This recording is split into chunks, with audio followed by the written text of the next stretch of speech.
एक प्रोफेशनल और एक शौकिया में आखिर क्या फर्क होता है? क्या ये सिर्फ टैलेंट की बात है?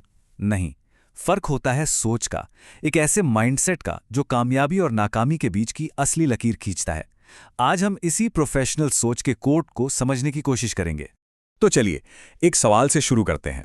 एक ऐसा सवाल जिसका जवाब हम सबको पता है या हमें लगता है कि पता है। चांद पर सबसे पहले कौन उतरा था? जवाब साफ है, नील आर्मस्ट्रॉन्ग, है ना? लेकिन क्या हो अगर मैं कहूं कि जवाब नील आर्मस्ट्रॉन्ग नहीं है? सुनने में थोड़ा अजीब लगेगा, पर इसी पहेली के पीछे प्रोफेशनल सक्सेस का एक बहुत बड़ा राज छिपा है। सच तो ये है कि नील आर्मस्ट्रॉन्ग के कदम चांद पर पड़ने से सालों पहले उनकी सोच वहां पहुंच चुकी थी। हर बड़ी कामयाबी असल में हकीकत बनने से बहुत पहले किसी के दिमाग में सिर्फ एक सोच के तौर पे जन्म लेती है। और बस यहीं से हमारा पहला सबक शुरू होता है। किसी भी सफर पर निकलने से पहले मंजिल का दिमाग में क्लियर होना बहुत जरूरी है। ये लाइन पूरी बात का सार है। मतलब करने से भी ज्यादा जरूरी है सोचना, क्योंकि सोच ही तो वो बीज है जिससे सारे एक्शन निकलते हैं। अगर दिमाग में ही मंजिल साफ नहीं है तो कदम भला कहाँ जाएंगे? तो ठीक है, मान लिया सोच का बीज बो दिया। अब उसे हकीकत का पेड़ बनाने के लिए क्या क्या करना पड़ता है? चलिए इस सफर को थोड़ा और समझते हैं। एक सोचना बिल्कुल एक बीज की तरह होती है, और किसी बीज को पेड़ बनने के लिए क्या चाहिए? उसे पहले मिट्टी के अंधेरे में जाना पड़ता है, दबाव सहना पड़ता है, और फिर बाहर निकलने के लिए जबरदस्त स्ट्रगल करना पड़ता है। और इसी स्ट्रगल के साथ कुछ चीजें मुफ्त में मिलती हैं, जैसे प्रेशर, टेंशन, बेचैनी। कभी कभी तो ऐसा लगता है जैसे दम घुट रहा है। पर रुकिए, ये परेशानियां नहीं हैं, ये तो ग्रोथ के साइड इफेक्ट्स हैं। ये सिग्नल हैं कि हाँ, हम सही रास्ते पर हैं। लेकिन इस मुश्किल सफर में ज्यादातर लोग हार क्यों मान लेते हैं? सबसे बड़ी रुकावट क्या है? इसका जवाब बाहर नहीं, हमारे अंदर है। वो है अपनी भावनाओं पर काबू न रख पाना। चाहे बिजनेस हो या जिंदगी, दुनिया की सबसे जरूरी स्किल अगर कोई है तो वो है इमोशनल मैनेजमेंट। जो इंसान प्रेशर में अपने इमोशंस को मैनेज कर गया, समझो वो गेम जीत गया।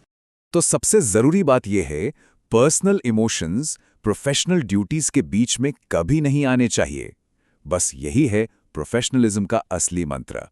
अब इस एक लाइन की ताकत को समझने के लिए चलिए असल जिंदगी के 3 ऐसे एग्जाम्पल्स देखते हैं जो दिमाग में बैठ जाएंगे। ये हमें दिखाएंगे कि सच्चा प्रोफेशनल डिसिप्लिन आखिर होता क्या है। पहला उदाहरण आता है क्रिकेट की दुनिया से। साल था 2016, आईपीएल का एक बहुत ही अहम मैच और क्रीज पर थे विराट कोहली।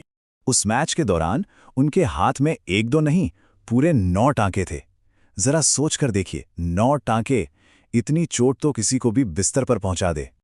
लेकिन कोहली ने क्या किया? वो सिर्फ खेले नहीं, उन्होंने सेंचुरी मारी और मैन ऑफ द मैच भी बने।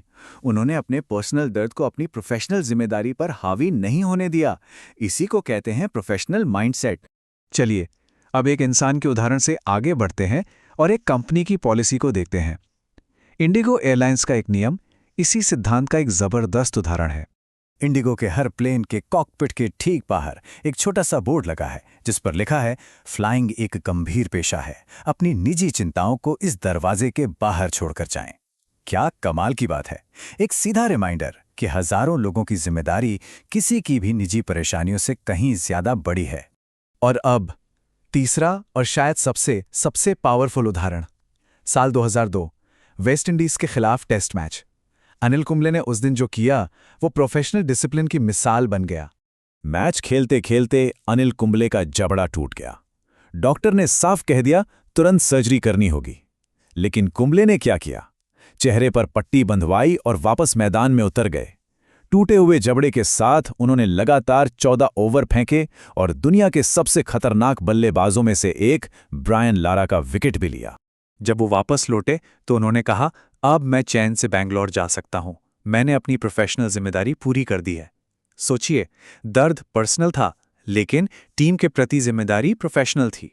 तो इन तीनों कमाल के उदाहरणों के बाद अब सवाल हमारे लिए है, हम अपनी प्रोफेशनल जिंदगी में कौन सी सोच चुनते हैं?